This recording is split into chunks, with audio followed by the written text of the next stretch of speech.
the way through. Oh, good to see you. Thank you. I think I was about to say it's been a while, but It has. it's been a long while. Since dinosaurs ruled the world, it's been. I know. So, I mean, first of all, what I want to know really is why did you decide to sort of take a step back from the industry as it was and being a performer? A number of reasons, really. I wanted to do some growing up, I think, and some real living. My partner and I had a daughter, and she was, I think, 2 years old when I decided to quit and everything. And I just wanted to be there a bit. I mean, I missed the first steps, which I think a lot of dads do anyway because they're out at work. But I mean, I missed them because I was on the other side of the world kind of thing. And I think that in some way kind of hit home a bit more, if you know what I mean. Anyway, just that was quite a big thing in it. But also I just had enough of the music business really, or the running around chasing your tail kind of, trying to have another hit kind of thing. And I think I'd achieved a few of the things I wanted to do. And I think the sparkle had sort of faded for it for me a little bit. So. Well, you had achieved so much, I mean, and quite a short time as well. Yeah. I mean, was that probably like kind of, had you reached sort of burnout really? I mean. Yeah, I'd had enough of it really, yeah, and I was a bit burnt out. I wasn't really liking myself much on a day-to-day basis in terms of I felt a bit, I felt a bit empty really because, just doing interviews hour after hour, day after day, and all that kind of thing, and performing on TV, but you're not really singing, and all that kind of thing. And in the end, you kind of look in the mirror one morning and think, well, what am I, and what am I supposed to be doing? And it's only, I think, when you do go out and actually do a real gig, or you actually do what people tell you that you're supposed to be good at, that you actually recharge your batteries and think, yeah, I actually feel I can do this and I enjoy it. And I think I'd just done too much of the other, really. And like I say, I think in pop music as well, you don't get that long really, unless you're one of the few exceptions. It doesn't last that long. And I kind of felt, well, look, it's hard enough trying to have hits, but I mean, if you're on a gradual downward spiral as well, then it's just whatever. I'd rather get out of it and do something else in my life. So. I mean, did you step away totally from the music industry? Pretty much, I did. Yeah, the first couple of years I didn't do anything to do with music really. And then I'd always promised myself that I was going to have a studio. So I built a studio away from the house, kind of like a nice sort of 20-minute drive away kind of thing into the centre of London. And I really loved that. I enjoyed it. All my friends used to come round and, just used to hang out, and we'd do bits and bobs together musically and all the rest of it, or get on the PlayStation, drink tea, eat biscuits, all that kind of thing. And but I really loved that, and I think it was a valuable thing for me to do because I think it sort of exercised some ghosts within me about the whole thing of that I'd spent 4 or 5 years in the music business, not making a lot of music really, doing a lot of other things, and so that was really good. And but I think because of a number of reasons, I gave that up in the end and I sold it, partly because of you can have a studio in your bedroom these days kind of thing, and I didn't really need a full blown and also. I think, like I say, I just got it out of my system, really, So, just for my purposes, let's reminisce. 1987. Sure. Can you remember that debut track and that moment when you got the chart positions in? And I've got great memories of Never Gonna Give You Up was the first single, and I've got great memories of it for numbers of reasons. I travelled the world because of it, which I know is a bit of a rock and pop cliche, but I did, and I got to go to places that in reality I probably would have never got the chance to go to. I went to Japan a number of times, Australasia and all the rest of it. Went to Tasmania. And survived. Yeah, and also I went to the States a lot, which fair enough, I may have ended up in America because I think it's a bit more of a normal place to go these days for holidays and stuff. But I got to travel in America in a really good way, I think, in terms of I actually got to be in some of the cities for an extended amount of time. And I've got really good friends who live in America now as well. And I really like America as well. And but all over Europe as well, and lots of different places. So there's great things on that side of it. But I also met my partner because of it, because she worked in the music industry, and that's how I met her kind of thing. And now we've got our daughter, so that's kind of a spin-off of that. And also, it was great having a #1 record around the world. I mean, it's a bit strange because when it's your first one, then it's very, you've got nothing really to compare it with. And even though I'd been around the music business a little bit because of Pete Waterman and his studio setup and everything, I was signed as an artist, but I made tea there and did all the errands and did whatever needed doing. So, you know, I made tea for Dead or Alive, Bananarama and Ellen Kim and all that lot, and I did, you know. And so I saw kind of things and heard things and was party to different stories. When it happens to you, it's very, very different.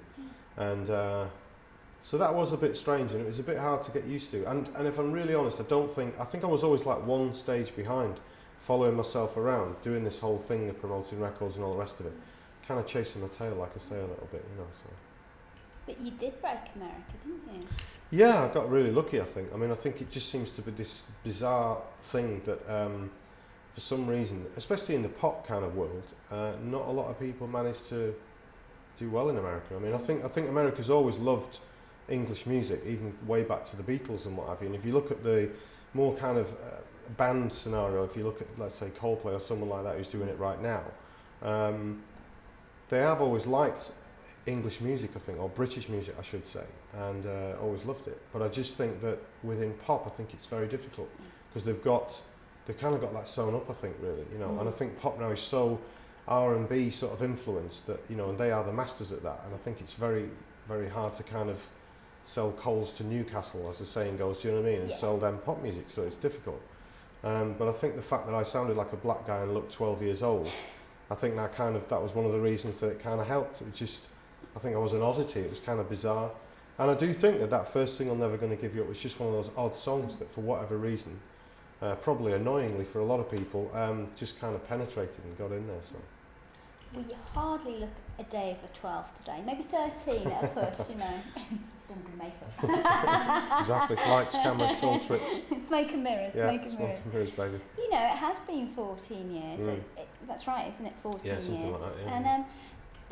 And in this, I understand, is sort of really spring back off just a tour that you did really for yourself, was it? You know? Yeah. Well, I had an offer I've had lots of offers to do things since I've, you know, kind of been away, and some of the offers have been very tempting financially, and also very tempting because I have kind of sometimes, well, I have missed actually going out performing and singing live. I really, really like doing that, you know. I'm a bit of a show off on the one side. I know I'm kind of, it was said that I was kind of shy and the boy next door and all the rest of it, and there is some truth in that, but I am also a bit of a show off, and I like singing, you know, I love it, I love music, but I never really had any offers that I wanted to follow up in terms of singing my old hits, really, because I just thought, well, they're best left where they were, you know. I'm proud of them, but leave them where they are, you know. So anyway, I got an offer to go out and do some very small gigs and just to sing whatever I wanted to sing, just to put my toe in the water and just have a play around with it. So I had nothing to lose, so financially or any other way and what have you, because the gigs were small enough that there wasn't really going to be any pressure about selling the tickets or this, that and the other. We'd just go out and do it and have some fun. And so we put a really good band together, and I went out and sang all the songs I can remember from my childhood, really. That's how I kind of got this list of songs together. Things that I remember my mum and dad and aunties and uncles liked and all the rest of it. And in that way, I think I enjoyed it more because it was real comfy and I knew that the songs stood up for themselves, really. And I felt that when we did the gigs, every time, you know, the pianist would start or the band would kick in with a certain thing, you can see the recognition in the audience. And I picked quite a few tunes that I think are fairly sing-along tunes as well, so there was a lot of that going on, which made it enjoyable for me. But I did also do a few of my old hits and what have you, in a kind of rough, sort of off-the-cuff kind of way. And I really enjoyed that as well. There was some real kind of memories for me came flooding back of different things, and I met some of the people on that tour that kind of were friends back in the day that I remember and all the rest of it, and, you know, sent me cards, birthdays and Christmas since and all that. So that was kind of nice, you know. There was some, it was very, very cosy, and that for me, I think at my age, is one of my priorities, you know, is to just enjoy it and feel comfy about it rather than feel under too much pressure, you know. I think you're wrong. You should have done some of your old hits, haven't you? No, best left where they are. Well, I'm not saying never, because you never know, but I just think sometimes as well that it's very difficult because it's a little bit like, I don't think people would want to put their family or wedding photos on the internet 15 years later. And in a way, that's kind of what I compare it to. That's my 15 minutes of fame, and it's kind of like best left where it is. And yeah, I can do this that I'm doing now, but it's the two, obviously they're connected. I'm not going to deny what I did, and I'm proud of it, but I'm just kind of saying I don't really want to kind of rehash it and make a living out of it. I'd rather leave it where it was, apart from the fact that I'm going to go and make a load of money in Japan next year doing it, but we'll ignore that. Honestly, I think there must be a touch of the Japanese in me and my friends anyway, because we were, it's like, you know, if you're out and like, you know, Rick Astley, oh come on, we gotta go have a dance, you know. Well, I think because it's nostalgia, and I think that enough time and years have gone by that I've fallen into that category of being a nostalgia artist, and number one, and that's fine. You know, it's kind of, you know, a lot of my favourites are people like Al Green, Bill Withers, and you'd have to say that in reality, those guys still go out and play and still do what have you, but I mean, it's kind of, you have to be lucky to get to see them, I think. And yet, in my opinion, they could go on tour every 6 months, and I'm sure they do well, because those songs are kind of like the fabric of all our lives, really, you know what I mean? You know, I think Bill Withers in particular, we all know his music and his songs and everything, either from his versions or covers of, you know, different people doing them. But I don't think a lot of people would know him if they fell over him in the street, to be honest. Do you know what I mean? He's one of those artists that his music is more known really than he is as a persona, you know. So you've dipped your toe back in. Is it, how far up the foot are we now? And you know, are you going to like jump? Is this up to the ankles, I think. I don't know, and that's a difficult one, because I didn't get back into it. I don't even really feel I'm back into it really, but I didn't get back into it to release a record necessarily. I got back into it just to have a go at singing again, professionally as it were, and or semi-professionally, and I liked it, and so I'm just kind of exploring that a little bit. It just so happens that the record label that I used to be with and put all my old records out came to a couple of the gigs and said, look, if you want to sing old tunes like that, if you go and record it, we'll put it out for you. So again, it was real cosy and real comfortable. It wasn't, you know, a real thought-out process of, look, we've got this hit-writing team that we want to do these new songs, and we're also going to remix Never Gonna Give You Up, and, you know, and all of that blah blah. It wasn't really like that. It was just, look, do that, and we'll see what happens. And I feel comfy with that, I think. So.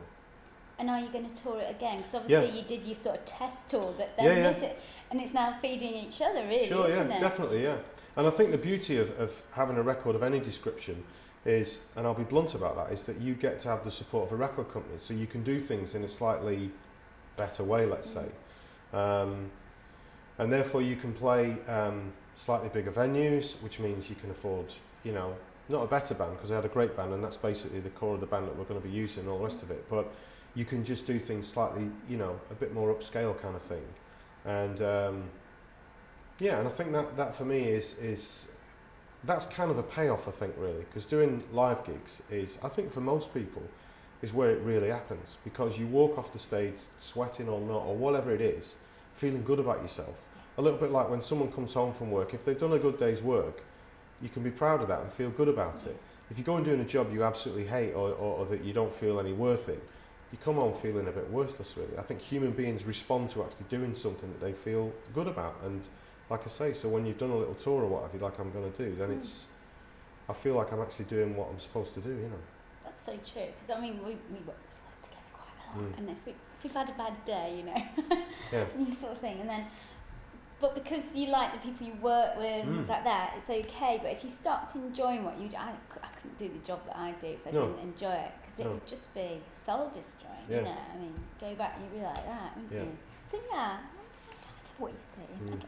So who is your audience? And do you have folks like me at the back going, go on, sing one of the old well, funnily enough, when we did these little gigs, the audience obviously is older than it was back in the day when I was doing gigs before. But having said that, even in those days, I think there were a lot of mums there. Maybe even a few grands as well. And there's certainly that now. But also, there's some younger people in the audience, and I'm thinking, this is just weird. You've come to the wrong gig, you know what I mean? You've come to the wrong theatre. Yours must have been down the road. But I think what it is that they've been through their mum and dad's record collection, a little bit like I used to do, you know, and brothers and sisters. I'm the youngest of four. And, you know, you end up going to gigs and liking records sometimes that on the one hand aren't necessarily marketed at you by a record company, but you find them for yourself. And so I think I've got a bit of a mixed audience, but obviously it's not teenage girls. Let's put it that way, you know. So, and I'm glad I've got a teenage daughter myself. I don't think I'd necessarily, you know, find that a bit freaky. I think. What does she make of Dad's career? You know, when she looks back. I think I'm really proud of her because I think she handles it really well. I mean, obviously, she wasn't really old enough. Sorry, she isn't really old enough to remember the heyday, if you like, back in the late 80s and early 90s and what have you. She has seen a lot of the videos, and obviously, you know, I come up on various programs of, you know, countdown of this year or this, that and the other, or favourite this songs or whatever, or da-da-da-da. And I think she has quite a bit of embarrassment over it, like most daughters do about their dads. But she's also kind of sneakily kind of proud of it, I think, as well. And so yeah, I think that's a good balance. And like I say, I think she deals with that quite well, really. You know, she doesn't go around kind of saying, "Oh, my dad used to be this and my dad used to do that." And I think that's good. You know, I'd kind of be a bit upset if she did, really. You know, so. Do you ever get sort of tempted, like if you're on holiday or there's a karaoke machine, to sort of go and go, fine, just do that? Put a cap on or something like that. No, Belt it out like absolutely perfectly. Yeah, exactly. He's good. He's all right, isn't he? Yeah, he's not like the real thing though. I've done karaoke a few times actually, and I really like it. I am conscious sometimes of not hogging the microphone kind of thing, because I get carried away. But I was in Hong Kong last year with some really good friends who live up there, and they took us to this place that was just fantastic. I mean, it was just like karaoke at its best. It was fantastic. And we murdered, with my good friend over there, Marianne, we absolutely murdered the My Heart Will Go On, or the Titanic song, which is her, she loves that song, I really don't. And so we murdered that together, good style. And but I don't normally sing any of my own. But a couple of people did that night. They kind of dragged a few out and did them, you know. But yeah, I think that's a funny thing. I mean, karaoke is a fantastic thing on the one hand, because I really genuinely love music, and I don't think it's something just for the performers, obviously. The people who listen to music and love it in a slightly different way, but it's still that connection. And something like karaoke is brilliant because it just takes all the boundaries down. It's like no one's expected to be great. It's just about having a bit of fun with it, which is why I started with it, and why most people who get into music, because they just get a buzz out of it. Yeah. And okay, fair enough. I think some of the people on, you know, these different talent show, X Factor, Pop Idol, whatever they're called, you know, some of them should stop right there at the karaoke bar and just leave it there. But you know. Music's for everyone, isn't it? It certainly is. I just wish I could sing. I've done mine. I always, after a few lemonades, I get the courage of, oh, you're on, I think I've got a voice, you know. That's it, thanks. Okay, you can relax, because I think we've, have we covered all bases? Yeah, fine, you know. are you? I'll have his soul out by the end of this if I carry on. Tell you. Yeah.